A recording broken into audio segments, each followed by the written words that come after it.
as we have to keep in mind that we have a time schedule to follow, I would like to invite Group E on the floor. Group E. Come on down. Oh, they're already there. Okay, good luck.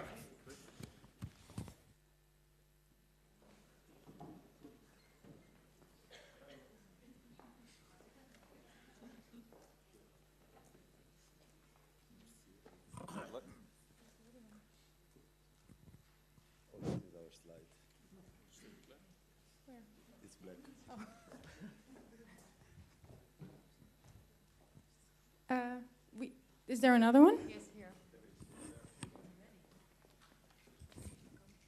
Hello. Hi, I'm Indra. I'm Pietro. Come on. This is Billy. He's a bit shy. Billy is one of IKEA's most famous products, but normally he talks a lot. But today, I guess we will be doing the talking. So our vision can be actually summarized in 3 key points. The first one is we need to change the way we think about waste. At the moment, we very easily buy something cheap. For example, Billy, he's only 35 euros. It feels like I'm commercializing Billy. Okay. But we buy something very cheap, and once it's broken or you don't really find it pretty anymore, you throw it away. But why? It's still worth something. It still has at least material value. That is the first point. The second one is, together with your friends or with your community or with your neighbor or just by yourself, you can create something new out of something old. So therefore, the thing you want to throw away doesn't only have material value, you also add a creative value, and if you do it together with others, a social value. The product is not just something you buy anymore, it is something you feel connected to. When you do this, when you add value to it, when you be creative, it's not just a second-hand product anymore, it's an upstyled product. It's hip, it's cool, everybody wants to have it. So our third point is actually that these upstyled products, they will actually become, in 2030, more expensive than the new ones in the shop. We actually thought about how we can realize this vision. And Pietro will tell you all about how IKEA and Billy are involved in this process. Yes. First of all, maybe you're wondering why we chose to focus on IKEA. How many of you, please raise your hand if you have no IKEA products in your house? So this is kind of our answer, that IKEA products are everywhere.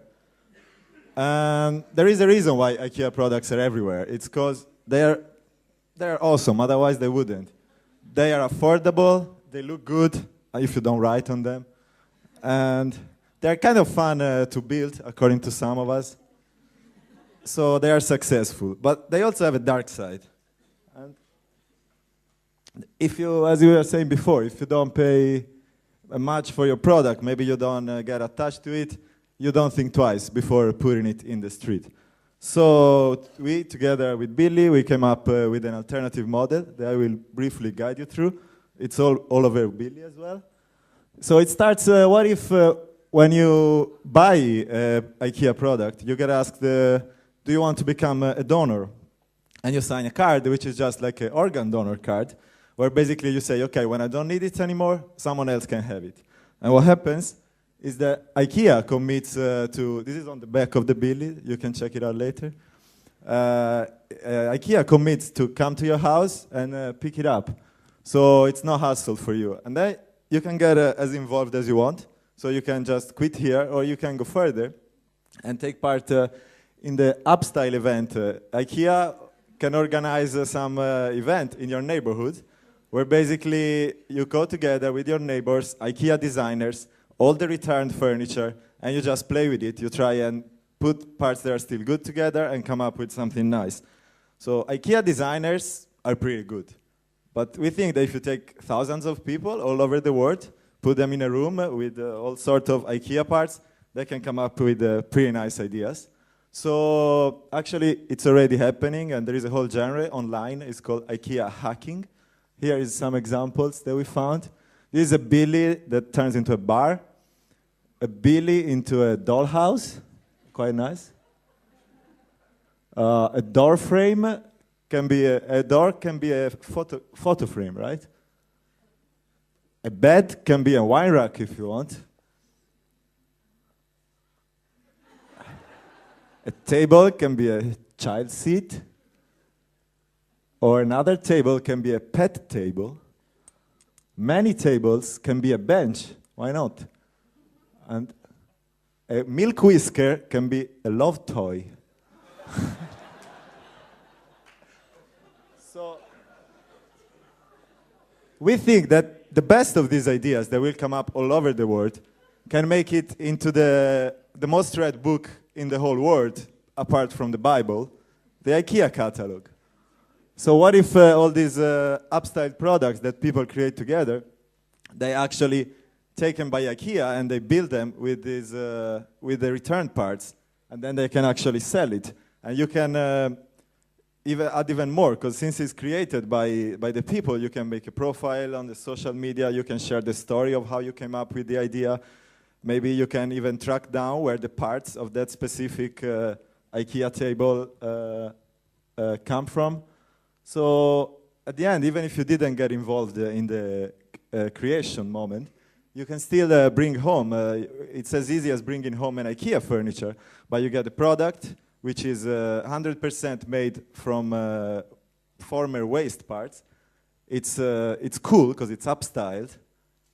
It has one main drawback, that if you really want to take home that piece of furniture, you will have to pay a bit more, because everybody wants it and there is not enough of it. So you probably think this is a very good idea, just like us. But why would IKEA participate? Well, we believe what's in it for the company is that it creates a very interactive relationship with customers, which overall is a very important thing for a company. Second of all, as Pietro said, a lot of people can come up with even better ideas than just a few people. So we believe that IKEA can gain a lot on the creative part as well. And of course, it will get a brilliant reputation as a company that is producing in a sustainable manner and helping us create a more sustainable world. Well, we explained to you our vision and how we think it should become a reality, but why do we actually think we need this vision? Why do we think we need change? Well, we think, and it has been said this morning already by Mr. Paul Gilding, everything is about growth. Everything needs to grow, our economy, our GDP, the amount of products we sell or buy. But at the same time, something else is growing as well. For example, our use of resources. And we know those resources are limited. We don't have 4 planets, we just have one. So we think that by these kinds of ideas, a company like IKEA, but also other companies, they can help us move from an economy that sees the future as a linear path of growth, and we move instead towards a more circular economy. Now, we've been talking about IKEA as just one company, but we don't think a company or more companies are the cause of our current situation. It is us as well. And actually that is very positive, because we caused it, we can also change it. So I think that's our final message for today, and thank you for listening on behalf of Group E, also Cheng, Jeroen and Simone.